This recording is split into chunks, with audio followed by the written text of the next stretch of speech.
sobrang dami ng domestic abuse na tinotolerate lang natin for the sake of, mahal mo kasi, tiisin mo kasi pinakasalan mo, what God has joined together, shall no man put asunder.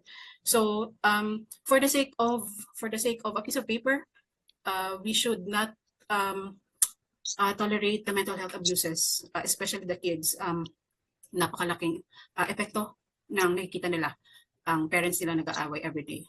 So, my request is for fellow solo parents to stand with me, lalo na dito sa Bicol region, medyo, lalo na yung principal author ng Absolute Divorce Bill is Bicolano. So, medyo naghahanap ako ng kasamahan ko dito sa Bicol, lalo na dito sa Kamsur. Sana stand with me, stand by me, and sana dumami pa tayo.